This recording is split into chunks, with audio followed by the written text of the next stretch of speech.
Hey there, sports fans. Welcome to the first episode of The Shot Block. So kick back, relax, grab a cold one, and enjoy the next 30 minutes. Make sure you hit like, hit subscribe, and share with your friends, okay? My name's Kevin, and I'm going to be your host. As you can see, I am a Redskins fan, Orioles fan, West Virginia Mountaineer fan. Yes, I am biased. Yes, I am a Dallas Cowboy hater. I am a Yankee hater. I can go through the list through and through, but you'll find out more about that later. First and foremost, we need to get into the playoffs. Divisional round is coming up this weekend. Let's talk Texans and Ravens. Ravens are without Mark Andrews. Texans have a few injuries as well. C.J. Stroud is having the best rookie season out of any quarterback in the history of the NFL. And who would have seen that one coming? Not me. I definitely didn't call that. Called a lot of college football players coming out of college being really good in the NFL, but I didn't call that one.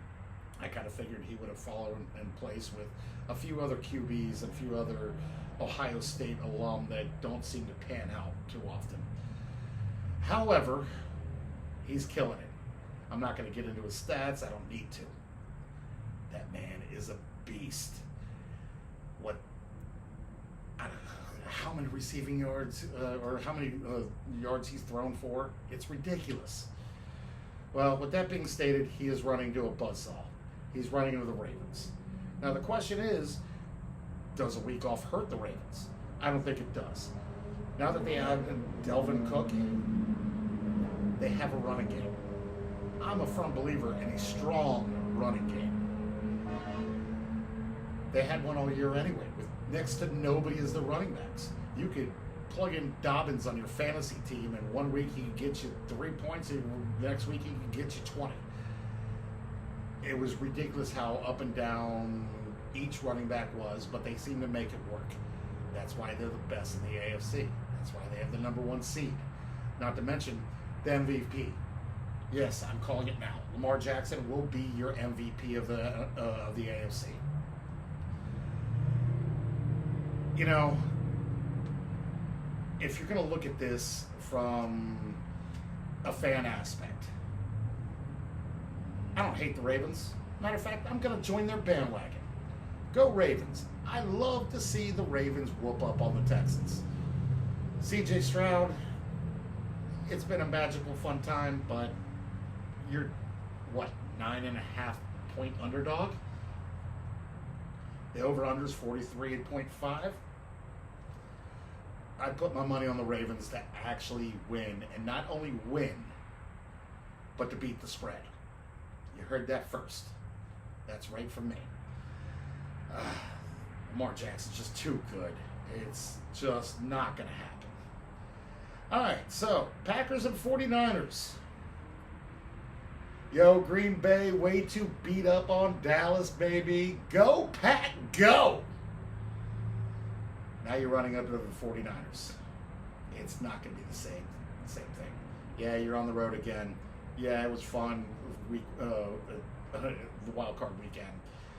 But it's not going to be so much fun, especially since, what's that defensive lineman that the 49ers are getting back?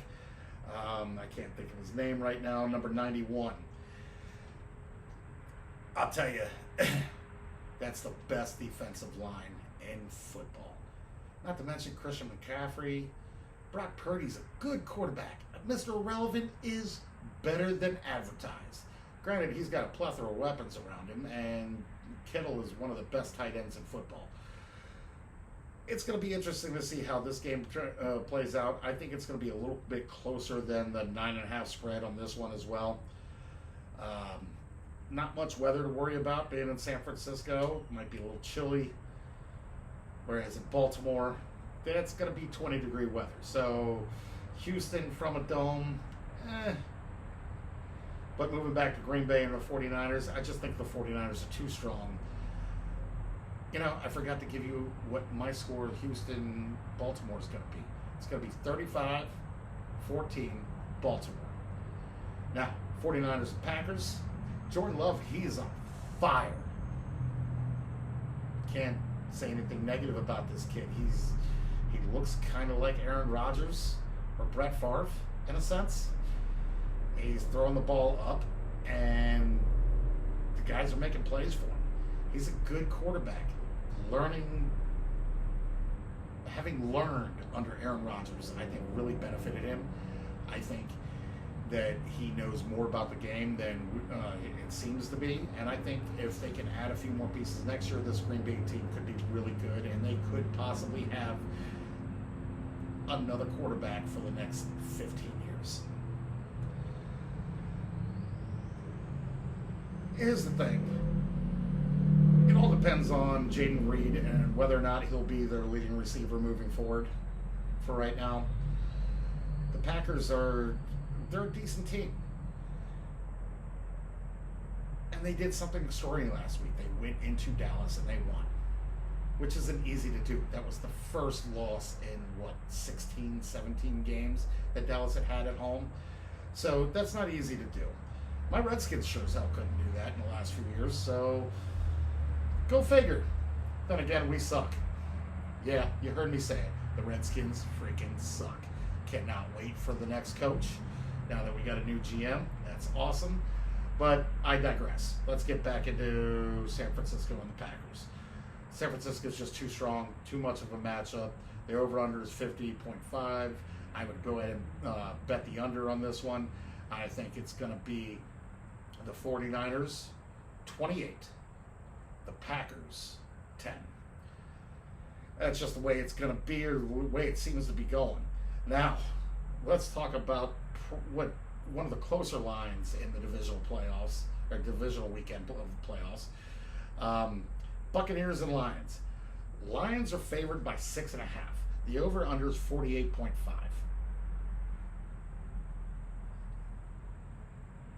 I know Tampa Bay's defense is good. They're really good. And look what they did last week to Philadelphia's running game. Look what they did to Jalen Hurts.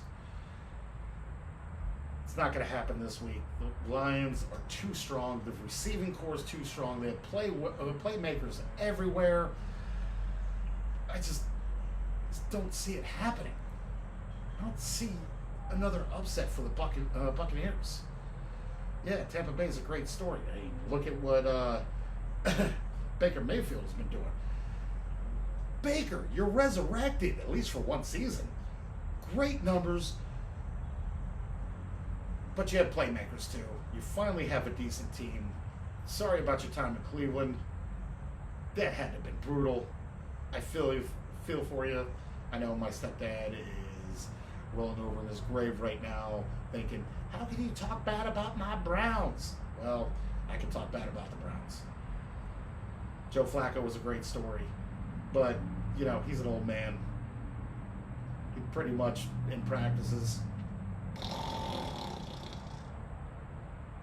he made it work for 1 year, pulled off his own couch. Great story, awesome. However, that's not the case here. Buccaneers, your season is over. You're running into Detroit, who's going to win their second playoff game in 1 year for the first time since 1957. Think about that. Lion fans, I understand why you wore bags over your heads. I understand why you hated when Barry Sanders left you. I understand how bad it is to suck.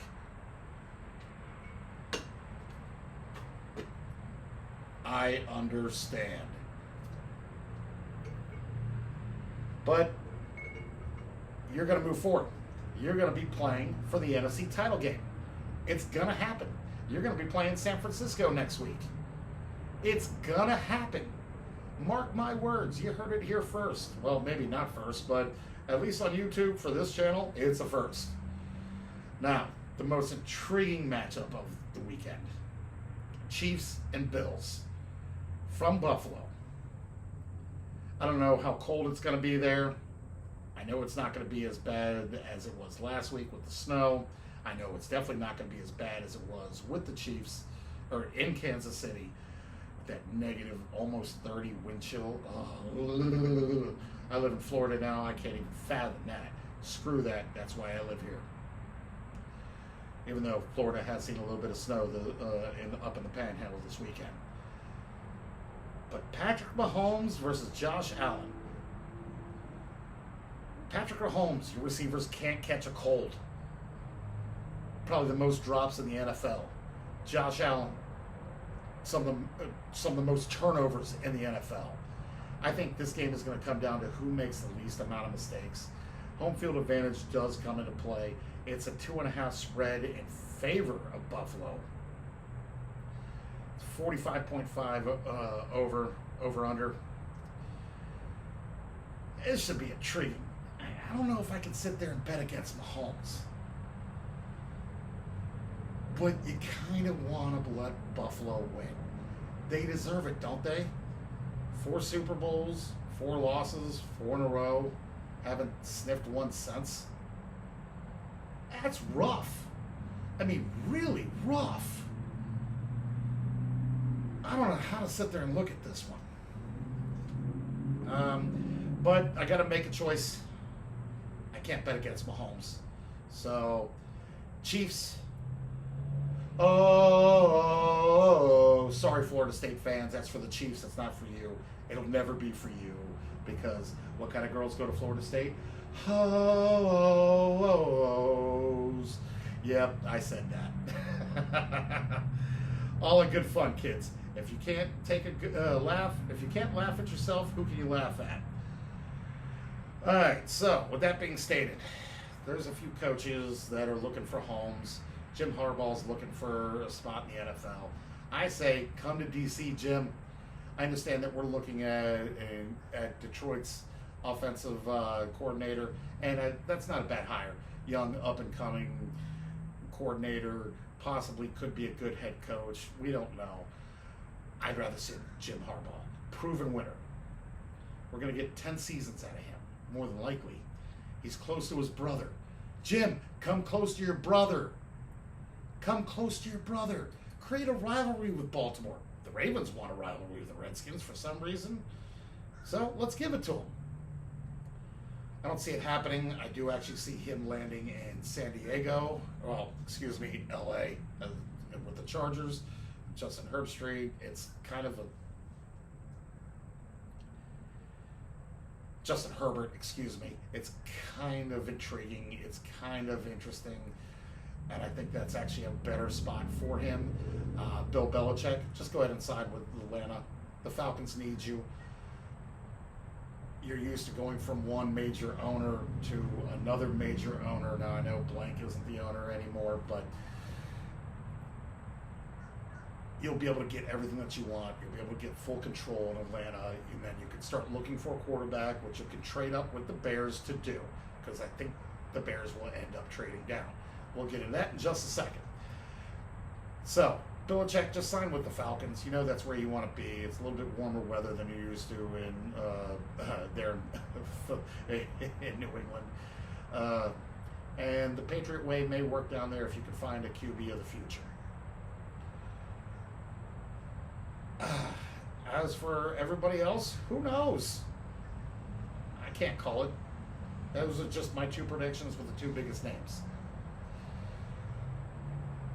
Still calling for Harbaugh to come to DC. We need you, buddy. Harris needs you. Let's make this happen. Josh Harris, make it happen. Magic Johnson, make it happen. All right. Wow. Lots and lots to talk about. Eagles are meeting with their head coach, Lori, the owner of the owner of the Philadelphia Eagles, are meeting with their head coach today. Now, I haven't seen anything come from that yet. Eagles, just sign Nick. You guys have been great with him. You went to a Super Bowl last year with him. Just keep him and move forward. Just because you lost 6 out of the last 7 doesn't mean shit. You can move forward. Jalen Hurts is a good quarterback. You have one of the better offensive lines, even though Kelsey is pretty much done. So you might need to find a new center so you can do your little tush-push thing, because without Kelsey or without a great center, that's not going to happen. you're not going to be able to do the tush push because there's not many people that can get lower than Kelsey coming after snapping a ball than what we've seen this season. I think that's pretty much it that I got for the NFL for the moment. I'm going to switch gears a little bit. So make sure you hit like, hit subscribe, and share this with your friends. Okay? Let's get this ball rolling. Let's have some fun. Let's drink some beer and enjoy our time. We're going to switch gears to college basketball real quick. So bracketology has UConn sitting not in the number 1 seed for most people's brackets, and I understand that. Why? Because Purdue has 6 quad 1 wins. UConn doesn't even touch that. Their strength of schedule isn't as good as Purdue's, or even Kansas's, or even North Carolina's, which all have votes for the number 1 spot. UConn holding that true. The Big 12, and I'm not saying this because I'm a West Virginia fan, I'm saying this because it's true, is hands down the best conference in basketball. Houston sitting there at 5. You got Baylor sitting there at 9. You've got future Big 12 incumbent Arizona at 12. You've got Oklahoma sitting at 15, who just knocked off the Mountaineers. You got Iowa State at 24, 25 is Texas Tech. I mean, they're loaded up and down the top 25. This conference is gonna get 7, 8 teams in, as they always do, possibly as high as 10. We'll see what happens with that. But let's talk a little bit more about some of these other teams. Intriguing. I'm gonna leave out Houston. Houston's pretty solid. North Carolina's pretty solid. Kansas is an up and down team. Kansas is beatable. Rock, Chuck, Jayhawk, nobody cares. KU's beatable. They're not going to win the Big 12. I'm going to leave that one up for Houston. You've heard that right here. Houston's going to win the Big 12 in their first year. Baylor's not a bad team. They're long. They're strong. They're sitting there with a 14-2 record. They're up 5 spots to the number 9 spot. There's a team that really intrigues me in Memphis. 15-2, just lost their second game, last night? Won 10 in a row in between losses. That's a team I'm gonna mark to keep an eye on. Same with Tennessee. Tennessee, they've dropped 1 spot from 5 to 6. Man, they could be a lot better. So we'll see what happens with all of that. You've got other teams in there that are pretty good. I haven't really gotten too much into college basketball. I will be over the next few weeks, especially as we're in conference play all over the place. I just know the big names aren't as big as they should be, even though Duke is sitting at 7, North Carolina's sitting at 4, Kansas sitting at 3.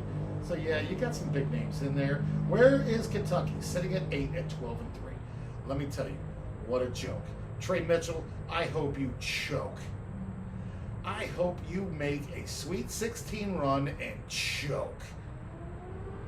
God, West Virginia Mountaineer, traitor. I understand that Huggins left. Wow. Thinking about that. My poor Huggy Bear. And I got to get into this, folks. I really do have to spend a couple minutes on this. Yeah, I get it. What he said against up there on a Cincinnati radio show against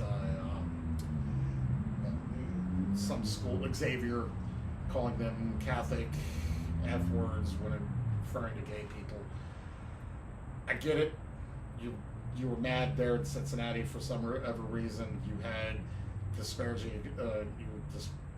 You had anger towards Xavier. I understand. Then you get the DUI. Now, we all can admit that a DUI doesn't mean crap, but it's your second DUI that we're aware of when it comes to Cincinnati and West Virginia, and it wasn't in Morgantown, which you probably would have gotten away with. But it was in Cincinnati. You blew over 2. I understand why West Virginia had to part ways, but West Virginia fans, let's bring him back. I want Huggins back. This team is better with Huggins. Josh Eifert is an okay interim head coach. He's getting the best of what he can get out of these kids. Hell, they just beat Texas, who was ranked in the top 25, and knocked them out. They have good players up and down the court, and once Edwards is back in, they could be a better team. Carissa, great ball handling. Raekwon Battle is phenomenal. What a great hold on to, considering he came in from the college transfer portal, even though he had to struggle with the NCAA. By the way, NCAA, go F yourselves for letting this young man jump through hoops and then try to tell him he can't play basketball this season, only for you to back up off yourselves and your statements once he sued you. Yeah, the NCAA is a bunch of bitches. It is what it is. It sucks because they can sit there and tell kids whether or not they can transfer, or they can tell kids whether or not they can play. Raekwon Battle won a battle. And I'm proud of you, kid. You're a great Mountaineer. You're going to be a great Mountaineer. Stick with this program. We'll see you moving forward. Especially since you guys get to play Kansas. Rock, chalk, go F yourselves. Bill Self, I hope you choke on a Mountaineer big one. It's going to be a fun game. Probably going to be a blowout in all honesty. But if the Mountaineer faithful can show up, if the Mountaineers can sit there and play like they did against Texas, this game could be close going into the final minutes. I don't really see it happening. I think Kansas whoops their butt. But it is what it is. You're going to hear that statement a lot out of me, especially when it comes to our Mountaineers. Tough season. I hope we get a good head coach next year because we need one.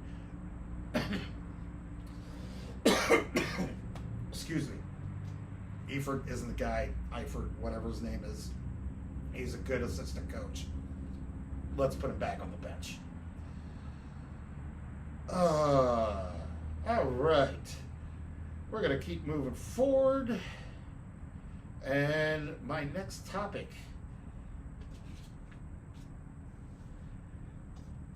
is going to be Washington Capitals. Let's talk about them. Ovi's been hurt the last couple of games, so he hasn't gotten much. He hasn't really performed much this season.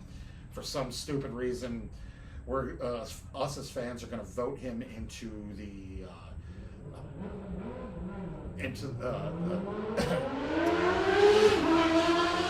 Sorry guys, if you heard that car, that's only because I'm outside on my back patio and I'm subject to all of that because I don't have an office in the house currently.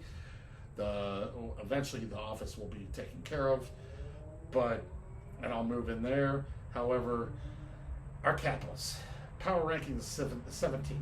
We're in playoff contention. Ovechkin, you need to step it up, buddy. We want you to catch Gretzky. But doing it at the pace that you're doing right now this season is not okay. You have to do it. You got to do it. We're rooting on you. The Capitals fans deserve it. We deserved that Stanley Cup. You deserve that Stanley Cup. Now you deserve to catch Gretzky. You're not that far behind. Maybe 2 seasons if you can manage to get up to 25, 30 goals this year. Our head coach, Carberry, he's doing what he can to makeshift this team. He keeps tinkering, and it's working out so far. Lindgren needs to be healthy. Lindgren needs to be in the pipe, between the pipes. Lindgren needs to be our guy. Because I'm not seeing it with the other dude. I don't even want to mention his name because every time I mention his name, we lose. But with the power rankings in the NHL, I got to sit there and say it's interesting this year. Winnipeg, obviously, that is a phenomenal hockey team. Phenomenal hockey team. They're just, I can't say anything negative about them. I mean, Pierre-Loup Dubois, that trade, that is working out for them. So good. Vancouver Canucks, they're sitting at 2. They're a solid team. Boston Bruins. This team's always an intriguing team for me. James Van Riemsdyk has been phenomenal. He was brought in under the radar on a 1-year deal, and the veteran winger is in top 5 form. He is scoring for the Bruins at will. They play fast. He plays fast. Bruin fans, as much as I hate to say it, this team could go all the way to the Stanley Cup. I don't know if they'll win it, but they very well could. Other teams that I'd like to talk about. Let's talk about the Florida Panthers for a quick second. Evan Rodriguez. He is a surprise. He is surprisingly in his role and is a success. The veteran signed a 4-year deal in the offseason that has translated to top-line performance. He is phenomenal, at least this season.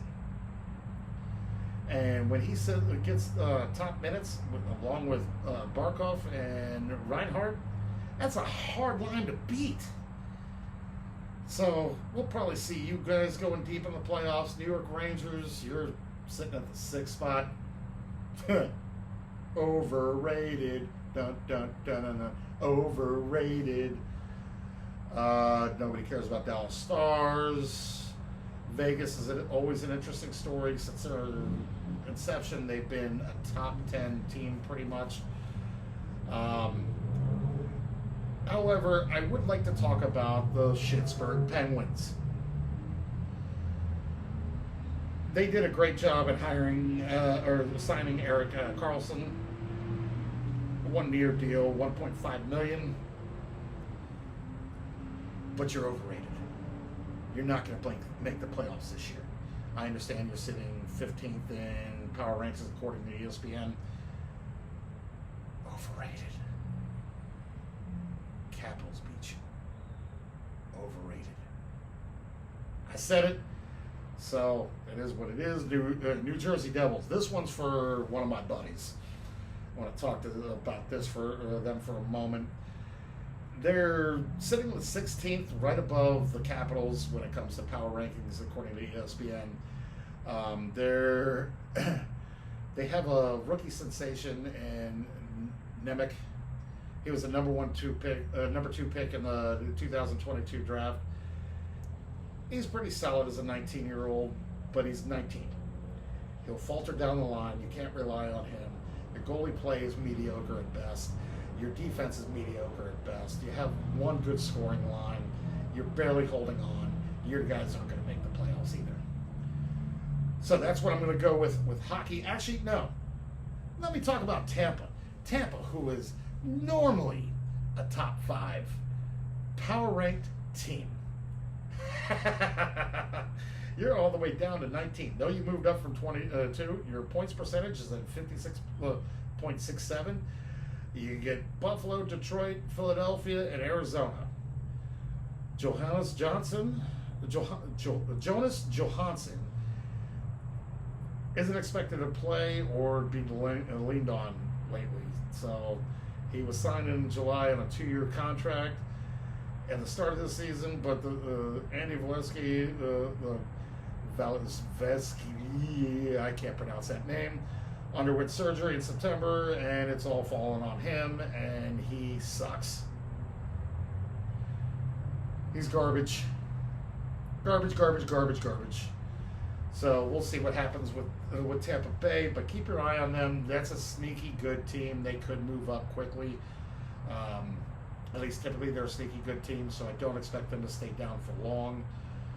Is there any other teams in the NHL that I would like to discuss? And I don't believe there is.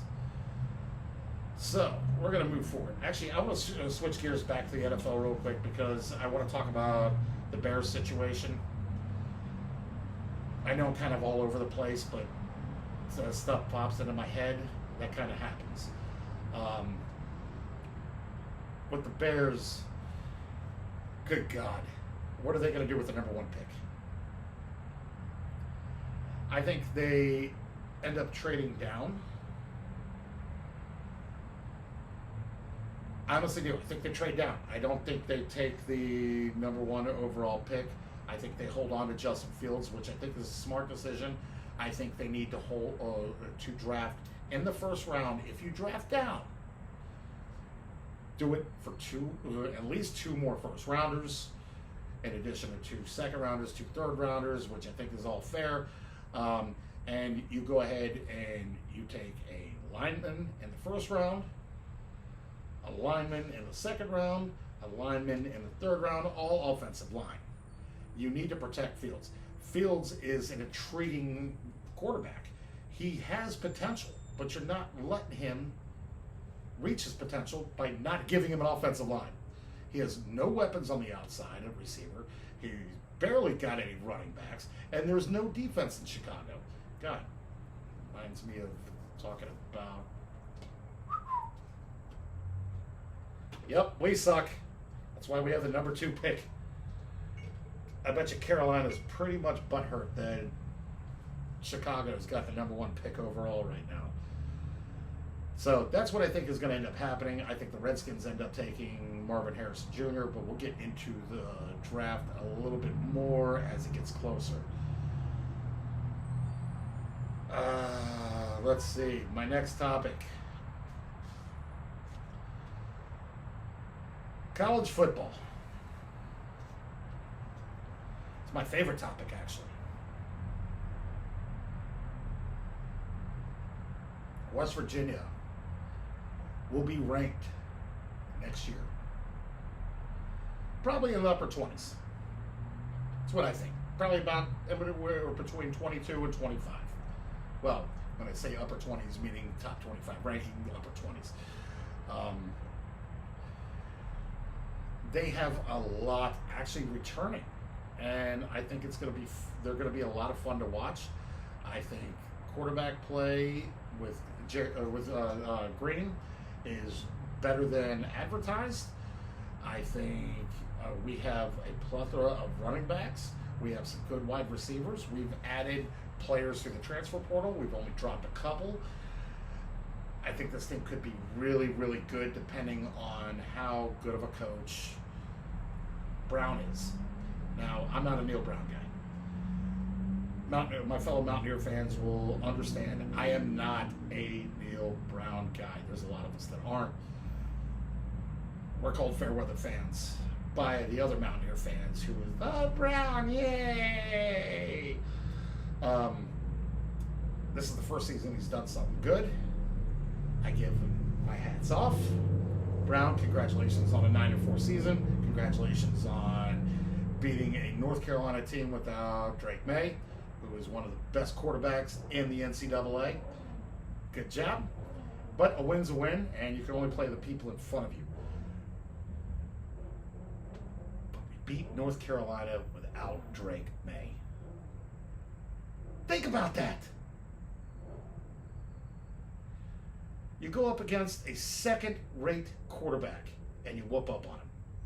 Good job. Still lost games that we should have probably won. I still think we could have won the Penn State game. Next year, I could fully see Penn State and West Virginia being ranked, and that being a game where, live from Morgantown, you'll see College Game Day week 1. We'll get into college football a little bit more later. Well, my Mountaineers a little bit more later, especially as news comes up. The coaching carousel continuously keeps moving. Nick Saban is an interesting thing. I think just like Miami, or just like when he was a Dolphin, when he was the head coach of the Dolphins, he got scared. I think the college transfer portal and the NIL scared him. But they did a good job with the hire. DeBoer was hired to replace him from Washington. He's had a few good seasons up there. Let's check those numbers real quick. Give me 1 second. I want to check my notes.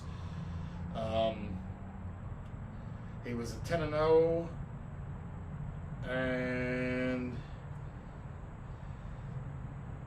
yeah, 1 quick second there, guys. I'm sorry. I just want to make sure I have my facts right for you.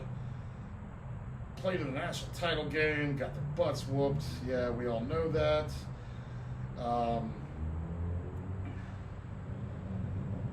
But overall, from 2005 to 2009, DeBoer posted a record of 67-3 with the NAIA national champions. He has only been 2 years in Washington. Has been pretty good. I think he's 3 losses in 2 years there. At Fresno State in 2020, he went 12-6 across 2 seasons. That was because it was over 2020, COVID year. He's making $4.2 million in compensation with Washington in 2023 season. Alabama will owe a $12 million buyout to the Huskies. It's a lot of money for a head coach to buy him out. I think the reason why this is a good hire, though, is because even though they're losing players at will, matter of fact, I think, yesterday, 9 players from Alabama jumped in the portal in 30 minutes. That's a lot. I think Alabama's going to be okay after a couple of seasons. This guy's a good recruiter. He's a strong head coach. He's a smart head coach that puts smart people around him at the offensive coordinator and defensive coordinator spots. He's done that his entire career. He's won everywhere he has gone. I just think it's going to take a few seasons, and I know for the Bama faithful, Roll Tide, they're going to need to be patient, which I don't think they're going to have the patience, and I think he's not going to be given the time that he deserves and needs. I think Alabama, as of right now, they're going to look like one of the worst, one of the worst SEC teams. That's a tough one. Let's move forward with college football. Let's talk college realignment. Now, I've been pretty good about calling SMU as well as Stanford and such going to the ACC. I've been good about calling the Arizona schools and Colorado going to the Big 12. Anybody that knows me knows I've been pretty spot on with all of that. So here's my take on college realignment. It's coming again soon, baby. Florida State. Who goes to Florida State? Hoes. Oh, Georgia whooped your ass. Your players didn't want to play. Well, because of that, and because of you guys thinking you're better than what you are as a college program, and yes, you're pretty storied, at least going back to the 80s, that you're going to move forward and be an SEC team. Well, you are.